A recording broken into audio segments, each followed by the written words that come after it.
Robin Padilla, oh. Malalaman mo talaga kung kanino ang ano, eh, ang suporta ni Robin, eh. Malalaman mo talaga kung kanino ang ano, eh, kung kanino o bakit nagsenador itong si Binoy, mga kababayan. Oh, 'di ba?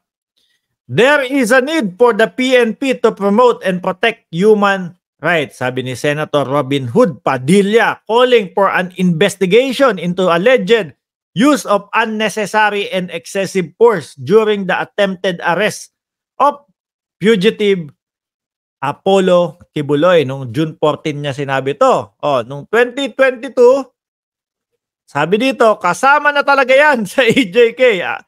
Kasama na talaga yan. Ang EJK, kasama na yan. Senator Robin Padilla on the brutal anti-drug campaign of the Duterte administration. So, ramdam na ramdam natin at halatang halata natin, mga bossing, kung talagang kanino lang ho itong si Binoy, eh. Ano po? Kung alam nyo po, si Binoy ang ano, eh. Si Binoy ang magiging salamin, no? Kung mananalo ba si Philip Salvador, mga kababayan. O, di ba? Pag ta-artist na naman, tapos yung mga ganito, alam naman natin yung mga pinagsasasabi, wala na tayo dito, no? Pareha sila ni ano, Philip Salvador. Oh, magsesenador o nagsenador para kanino? Para sa taong bayan? Hindi natin ramdam 'yun, eh. Mas ramdam ho natin, mga kababayan, na para kay Duterte. Oh, para ipagtanggol si Duterte, mga kababayan. Biruin mo, no? Tayo, umasa ho tayo, mga kababayan. Nung panahon ng eleksyon, 2022, sinabi ni Sara, kaibigan ko si Robin. Ano? So sabi ko, mamimili ako ng isa dito sa 12 ng unit team, tatanggalin ko. Ipapalit ko si Robin Padilla. Sisihu ako, mga kababayan. Ano? Nagsisihu ako. Pero yung tinanggal ko, mga bossing, hindi naman din ho nanalo talaga. No? Hindi naman din ho nanalo, mga kababayan. Yang dalawang yan, walang utak, Robin at Ipe. Si Bongo, ano masasabi nyo ho? Si Bongo may palugaw yun. Tsaka madaming patarpulin yun. No? Kada poste ho, meron tarpulin si Bongo. Sa pelikula ni Robin, puro prinsipyo ang script. Sa totoong buhay, ayan, tuta pala, sabi ni Sir Tom Peranco. Oh. Oo nga, tama, no? Sir Tom, demokrasya yun. Tol, demokrasya yan. O, di ho ba? Grabe. Mga bossing, talagang sila ho nagiging lantaran na, no? Nagiging lantaran na, yung tipo bang may pagkabayas na ho sa kanila. Yung tipo bang wala na kaming pakialam kahit anong sabihin ng taong bayan, basta ipaparamdam namin kay Kibuloy na kami ay sumusuporta sa kanya. Ha? Di ho ba? Wala na ho, eh. No, yung tipo bang, wait lang, senador ako, eh. Kailangan maging patas ako dito. No? Merong nagsasabi na argabyado sila, namolestya sila, inipit sila kumbaga inipit sila sa pamamagitan ng human trafficking. Kailangan kong gumitna dito. Hindi porket pinapahiram ako ng chopper ni Kibuloy, hindi porket si Duterte ang nagpatakbo sa akin, kakampihan ko na agad sila. Ipapakita ko na agad 100% ang aking suporta sa kanila. Wala ho, mga kababayan. Wala na ho itong mga hiya, mga bossing.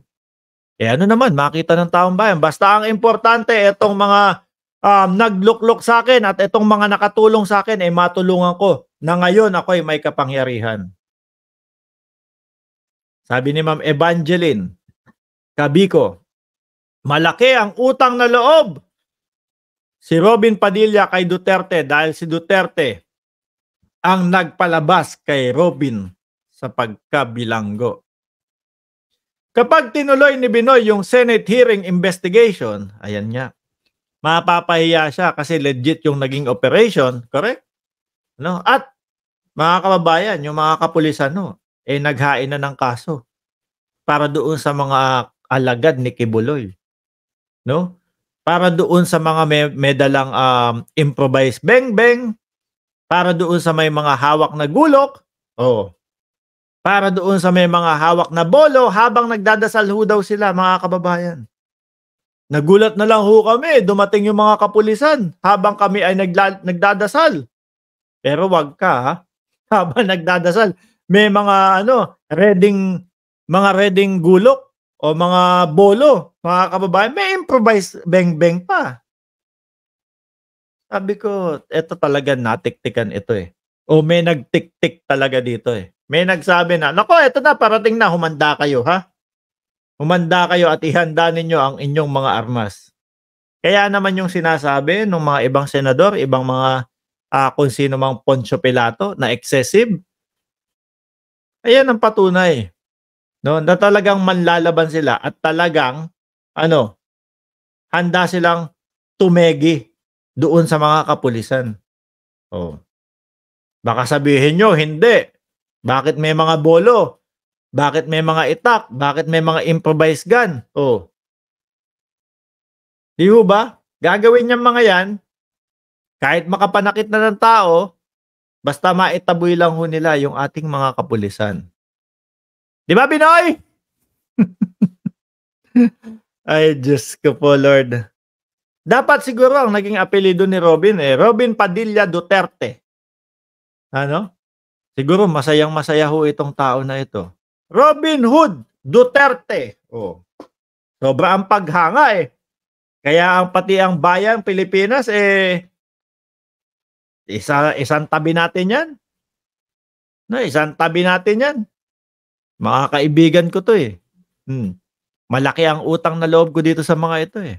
Di ho ba? Shiro Kanzaki, Rebiton, Lance Mac Tandok, Tito Waldo, panoorin niya din ang pahayag ni Kibs, nagbanta na di papahuli ng buhay. Correct. Diba? Ano expect mo dun? Pag hindi nagpahuli ng buhay, ay, wala na, huli na ako. Sige, kitilin nyo na ang aking buhay, tapusin nyo na ako. Hindi. Lalaban at lalaban yan.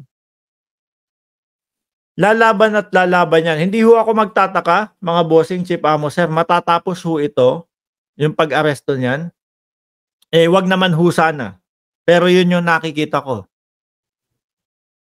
Magiging madugo ho ito. No? Dahil na lang doon sa binitawan niyang mga salita at mga nakikita ho natin, mga bossing, na galawan nila. Diba? May mga bolo, talagang lumalaban eh. So kung tayo ho, mga Pilipino, tayo po na sumusunod sa batas, sumusunod sa gobyerno ng Pilipinas, ang ating lupang hinirang ay ang mamatay ng dahil sa iyo para sa bayan natin. Eto hong mga ito, ang mamatay ng dahil kay Kibuloy. Bossing. Bakit? Yung sa atin, ang ibig sabihin ng ang mamatay ng dahil sa ating inang bayan, kapag may sumakop, ano gagawin natin? Ipaglalaban natin hanggang kamatayan ho. Diba? Except yung mga DDS. Yung mga DDS, diba? Urong gold tab sila dun. Takot sila dun sa takot silang mangyari yun. Kaya kailangan friends na lang tayo.